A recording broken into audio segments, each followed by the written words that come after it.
Histoire de 6e, nous sommes dans le thème 3 sur Rome.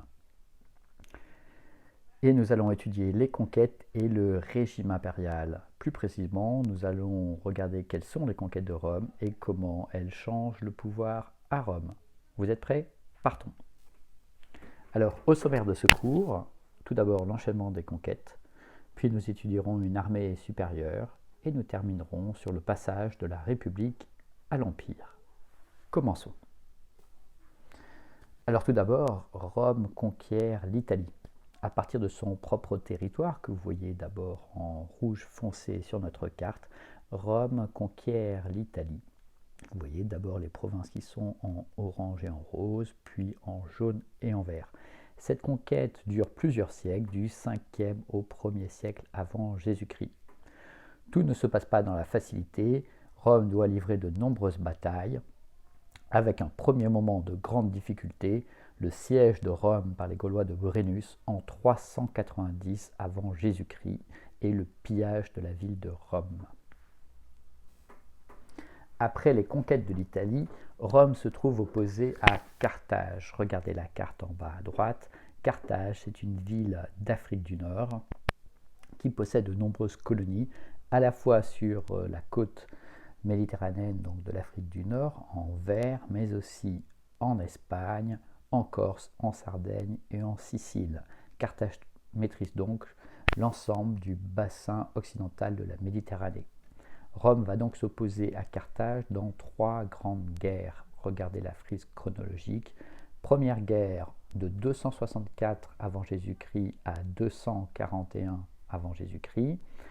Cette guerre commence par le débarquement des Romains en Sicile et s'achève par la défaite de Carthage.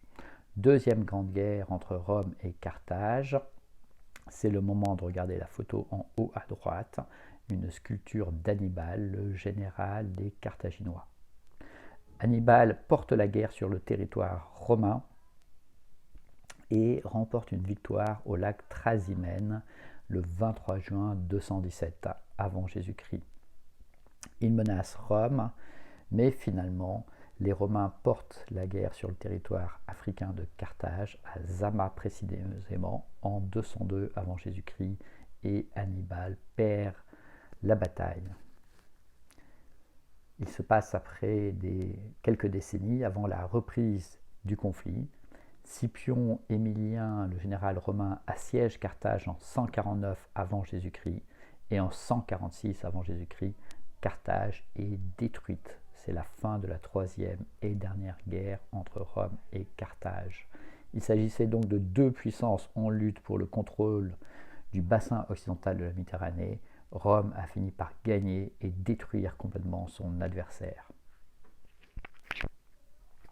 Alors après la conquête de l'ouest du bassin méditerranéen, Rome se tourne vers l'est et conquiert tout d'abord la côte nord-est de l'Adriatique, l'Illyricum, qui est l'Illyrie sur notre carte, vous voyez juste à droite de l'Italie, puis la Macédoine, le nord de la Grèce en fait, puis la Grèce elle-même et les anciennes terres grecques qui étaient issues de la conquête d'Alexandre. Et vous noterez que de 58 à 51, la Gaule est conquise par Jules César. Nous allons y revenir. Alors comment Rome conquiert-elle tout ce bassin méditerranéen? Eh bien grâce à une armée très supérieure. C'est tout d'abord une armée de conscrits, c'est-à-dire que tous les citoyens romains de 17 à 46 ans sont mobilisables. Ils peuvent tous être appelés pour rejoindre les légions romaines. Les guerres sont fréquentes, elles sont lointaines et finalement elles exigent des armées permanentes. L'armée devient professionnelle donc en 107 avant Jésus-Christ. Cette armée est divisée en plusieurs légions et comporte aussi des troupes auxiliaires. Sur notre image, vous voyez l'évolution au fil des siècles de l'équipement du soldat romain. Et vous voyez que ça commence avec un équipement assez léger, avec d'assez faibles protections, pour arriver à un équipement très structuré, très complet, qui donne un avantage très important aux légionnaires romains par rapport à ses adversaires. Autre grand avantage de l'armée romaine, sa très forte organisation.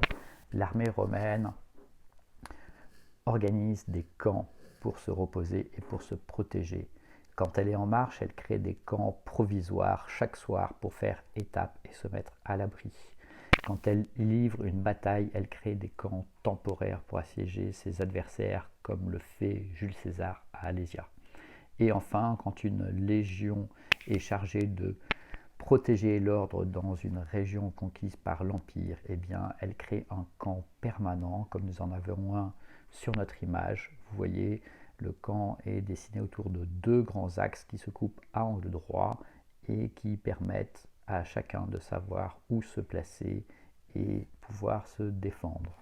Donc vous voyez, les camps romains, que ce soit les camps d'étape ou les camps définitifs, sont toujours très rigoureusement organisés. Et bien c'est cette armée très rigoureusement organisée qui permet à César de conquérir la Gaule. Alors qui est César?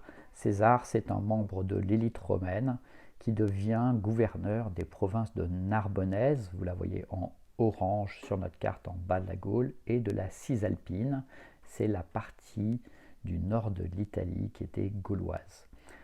Donc César devient gouverneur de ces deux régions en 58 avant Jésus-Christ. Il en profite pour se mêler de la politique gauloise et conquérir peu à peu toute la Gaule en jouant des divisions des Gaulois. Cependant, Vercingétorix, un chef gaulois, réussit à réunir les Gaulois tous ensemble pour combattre César et remporte une victoire en 52 avant Jésus-Christ à Gergovie. C'est le petit drapeau noir sur notre carte. Mais quelques mois après, eh bien, César prend sa revanche et bat Vercingétorix à Alésia. C'en est fini de l'indépendance de la Gaule. La Gaule est intégrée au territoire romain. Et toutes ces victoires, toutes ces conquêtes, eh bien, ça conduit la République à disparaître au profit de l'Empire. Alors pourquoi? Pourquoi? Parce que les généraux sont devenus très ambitieux. Leurs grandes victoires leur permettent de récompenser très largement leurs soldats. Soldats qui sont devenus professionnels et qui suivent leurs généraux pour le butin, pour gagner de l'argent.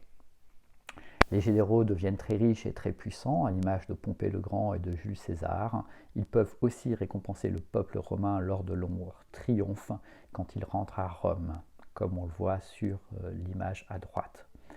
Ils convoitent l'obtention d'un pouvoir permanent, complètement en désaccord avec les principes de la République. C'est ainsi que l'ambition des généraux provoque une réaction des sénateurs républicains qui assassinent César le 15 mars 44 avant Jésus-Christ. Cependant, ils n'exécutent pas les amis de César, Octave et Marc-Antoine. S'ensuit une grande lutte politique, tout d'abord des républicains contre les amis de César, et en l'an 42, c'est la bataille de Philippe. Octave et Marc-Antoine battent les républicains. Ils gouvernent ensuite Rome ensemble. Et en 31 avant Jésus-Christ, ils se disputent et livrent une grande bataille navale à Actium au large de la Grèce. Dans cette bataille, Octave bat Marc-Antoine et son allié Cléopâtre, la reine d'Égypte. Cette victoire d'Octave conduit en l'an 27 à ce qu'il soit proclamé Auguste et impérator. D'une façon formelle, la République est maintenue, mais en réalité, l'empereur Octave, surnommé Auguste, accapare la réalité de tous les pouvoirs. Vous voyez sa statue éloquente à droite de notre image. Eh bien, elle montre à quel point Auguste est devenu tout-puissant. Il exerce le pouvoir législatif, c'est-à-dire qu'il fait les lois, il a le pouvoir judiciaire, il rend la justice et il dirige l'armée. L'année 27 avant Jésus-Christ est donc considérée comme l'année de la fondation de l'Empire romain. Voilà pour cette vidéo sur les conquêtes romaines et sur la façon dont elles ont influencé le régime politique romain qui est passé donc de la République à l'Empire sous le poids de l'influence des généraux victorieux. J'espère que cette vidéo vous a plu et je vous dis à très bientôt pour une prochaine vidéo. N'hésitez pas à liker la vidéo pour que je sache si elle vous plaît. Au revoir et à bientôt.